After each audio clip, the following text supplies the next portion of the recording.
김계홍의 인생 스케치.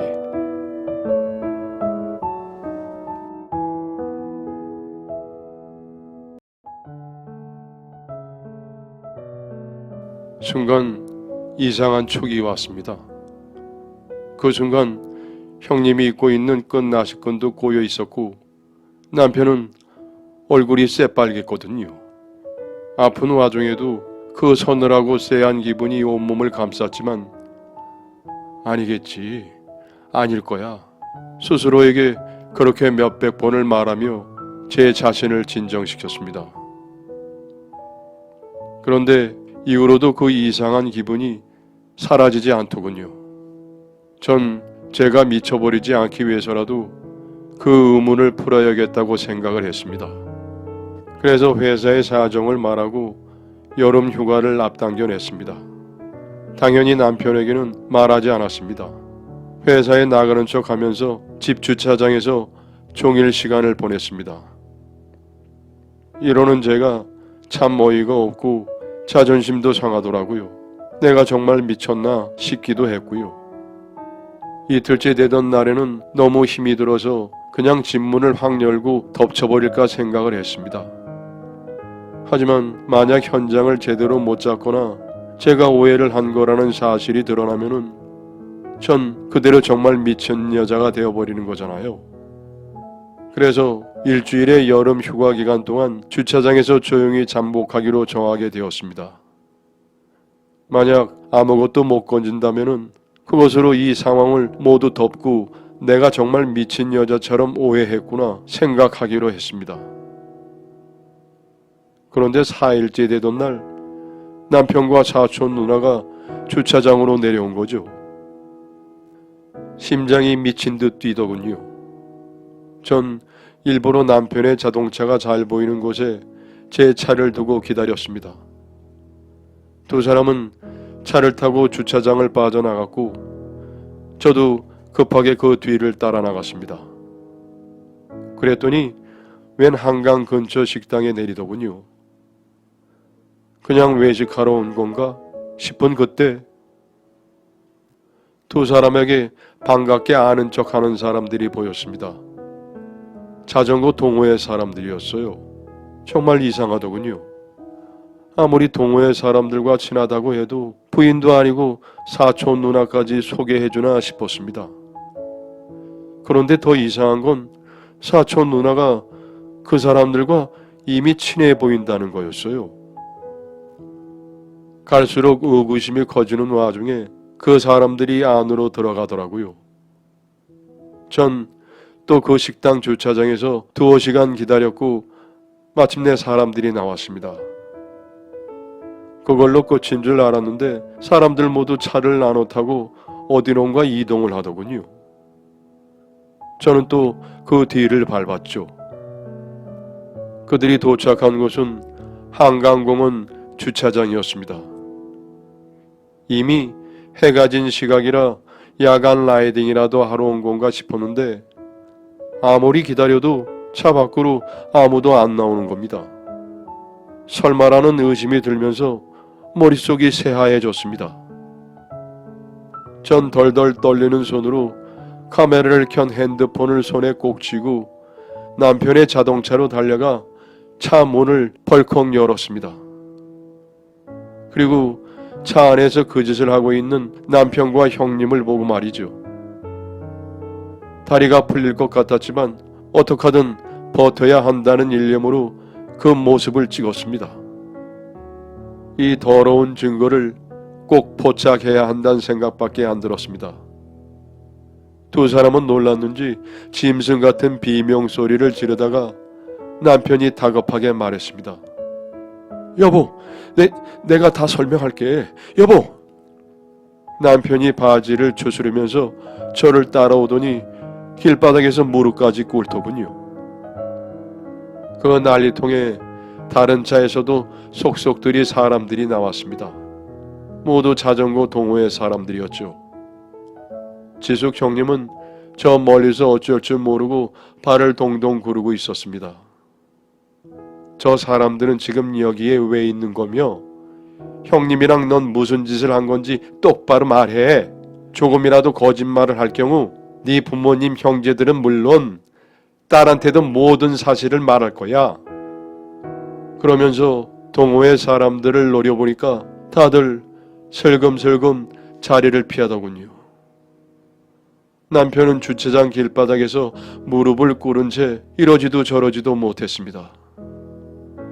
저는 다시 한번 이 동영상 바로 전송하겠다고 엄포를 놨고 남편은 그제서야 입을 열더군요. 사실 여기 자전거 동호회가 아니야. 알고 보니까 이 동호회는 자전거 동호회가 아니라 불륜 동호회였어.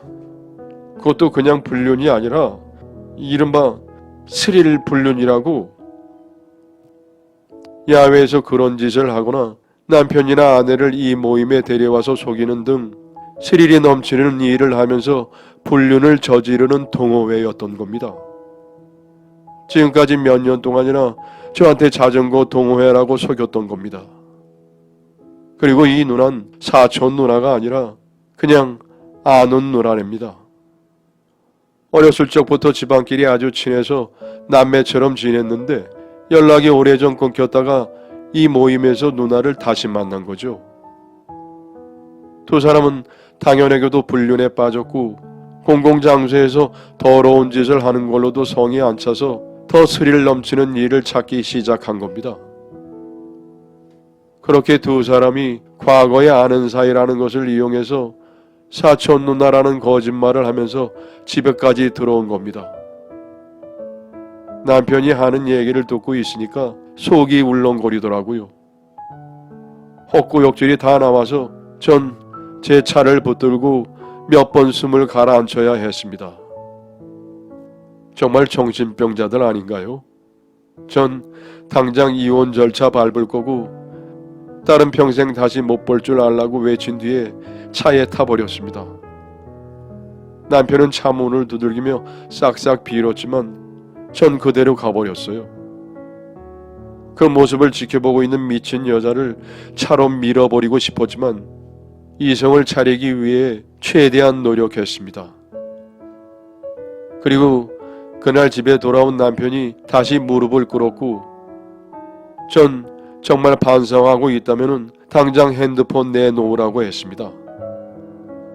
남편은 잠시 머뭇거리나 싶더니 휴대폰을 내려놓으며 잘못했다고 빌더군요. 그러거나 말거나 전 남편의 핸드폰에 남아있는 증거 사진들을 제 핸드폰으로 전부 옮겼습니다. 동호회에서 쓴 더러운 글들이며 야외에서 그런 짓을 하는 더러운 사진 등이요. 남편은 눈치를 보면서 이혼만은 안 된다고 내가 이렇게까지 증거 전부 다 넘기지 않았냐며 중얼거리더라고요. 하지만 어떤 미친 여자가 이딴 짓을 한 남편이 반성한다고 용서해 주나요? 전 그날 밤은 아무 말도 안 하고 넘어갔습니다. 남편은 알아서 소파에서 자더군요. 딸아이는 독서실에서 돌아와서는 엄마 아빠 싸웠냐고 물었지만 전 아무 말도 할 수가 없었습니다. 그리고 해가 뜨자마자 전 변호사를 찾아가서 증거를 죄다 넘겼습니다.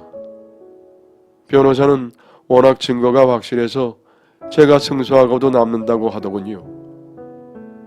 이혼을 준비하면서 딸아이에게는 사유가 성격 차이라고 설명을 했습니다. 아이가 충격을 받을까봐 무서웠거든요. 아이는 부부가 당연히 싸울 때도 있는데 서로 이해하고 받아줘야 하는 것이 아니냐면서 화를 냈습니다. 하지만 절 쉽게 부부 사이로 포기하는 엄마로 생각해 원망하는 한이 있다고 하더라도 차마 솔직한 이야기는 못하겠더군요. 남편은 계속 절 설득하려고 하고 시댁에는 또 무슨 이야기를 했는지 시부모님께서도 부부가 살다 보면 안 맞는 날도 있는 거라고 잘 맞춰보라고 하셨죠. 쾌활한 성격의 남편 좋아하지 않느냐고 물으시는데 쾌활한 줄은 알았지만 다른 여자와 관계를 맺는 데에도 쾌활하고 적극적인 줄은 몰랐는걸요. 전 그 누구에게도 흔들리지 않고 법적 절차를 밟기 시작했습니다. 남편은 당연히 시댁으로 내쫓았고요. 또 그 상간녀에게도 위자료 소송을 냈습니다. 유부녀였던 그 여자의 집에도 이 일이 알려지며 그 여자도 이혼 절차를 밟기 시작했다고 하더라고요. 그 여자는 뭐가 그렇게 억울한지 저한테 전화해서 욕을 하면서 네가 뭔데 내 가정을 망치냐는 소리까지 하더군요. 본인이 제 가정을 먼저 망친 건 생각도 안 하는 모양이었습니다.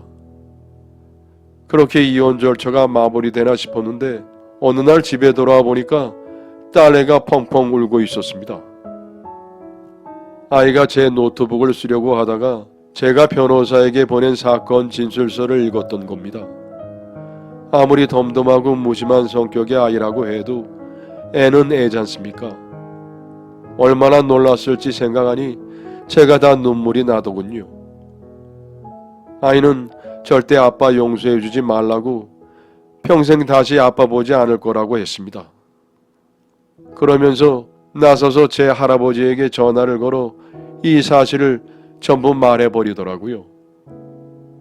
시댁에서는 당연히 아무 말도 못하고 멍해지고요. 아이는 아들이라는 이유로 아빠를 받아주면 나 평생 할머니 할아버지 안 보고 살 거라고 그냥 확 죽어버릴 거라고 했습니다. 그렇게 남편의 진실을 알게 된 시댁에서 또한 남편을 내쳤습니다. 남편은 그놈의 스릴 때문에 아내도 아이도 부모님도 잃게 된 거죠. 전 당신 일하는 업체까지 알리지 않는 걸 고맙게 생각하라고 한 뒤에 재산 분할과 위자료 그리고 딸에 대한 양육비가 일시불로 지급됨과 동시에 남편과 연을 끊어버렸습니다. 정말 다시는 말도 섞고 싶지 않더라고요. 같은 공기를 마시는 것도 불결했죠. 남편은 끝까지 실수였다며 조금만 더 생각해 볼 수 없겠냐고 했지만 전 무시해버렸습니다. 그렇게 이혼 절차가 마무리되고 1년쯤 시간이 흘렀습니다. 아주 조금씩 일상으로 복귀해 가던 어느 주말에 누가 찾아왔죠. 인터폰을 봤더니 전 남편이었습니다. 이제껏 다스려온 감정이 다시 올라와서 당장 꺼지라고 했는데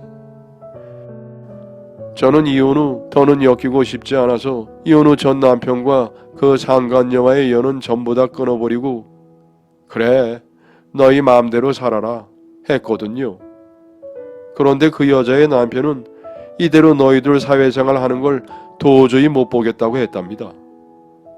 당연하게도 이 일은 바로 SNS에 돌게 됐고 전 남편이 그 불륜남이라는 게 밝혀지며 신상까지 다 퍼졌대요. 그 덕분에 전 남편은 함께 일하던 회사에서까지 일이 끊겼고 지금은 고시원에 살면서 하루하루 아르바이트를 해 살고 있다고 합니다. 그리고 그 상간녀 역시 처참한 생활을 하고 있더군요. 상간녀의 자식들까지도 엄마의 더러운 만행을 알게 되자 정신이 나가서 지금은 정신병원에 있다고 합니다. 그 말을 들으니까 정말 웃기더라고요. 야, 그 여자 보러 그 병원에 갔었나 보지? 기왕이면 같이 살지 그래. 당신도 치료 좀 받아야 되는 거 아니야? 그리고는 경찰에 신고하겠다며 당장 가라고 했습니다. 전 남편은 경찰은 무서웠는지 결국 쓸쓸하게 몸을 일으켜서 나가더라고요. 끝까지 딸의 얼굴 한번 보면은 안 되겠냐고 했지만 절대 그럴 수는 없었죠. 사실 그 사건 이후로 스트레스가 심했는지 딸아이가 원형 탈모까지 걸렸었거든요. 그 모습에 시댁에서도 더욱 남편을 증오하게 되었고요. 모든 것을 잃게 된 전 남편을 보니 인과응보라는 게 있구나 생각하게 되었습니다. 지금은 그 남자가 어떻게 살고 있는지 모릅니다. 하지만 아마도 여전히 시궁창 같은 괴로움 속에 파묻혀 있을 거라고 확신합니다. 지금은 더러운 기억을 지우고자 꽃들을 키우면서 딸아이와 하루하루 다시 행복을 찾고 있습니다. 언젠가 제 삶에도 다시 꽃향기가 가득할 날이 오겠죠. 지난 추악한 악취는 전부 다 기억 저편으로 사라지는 날이 빨리 왔으면 좋겠습니다. 제 이야기는 여기까지입니다. 감사합니다.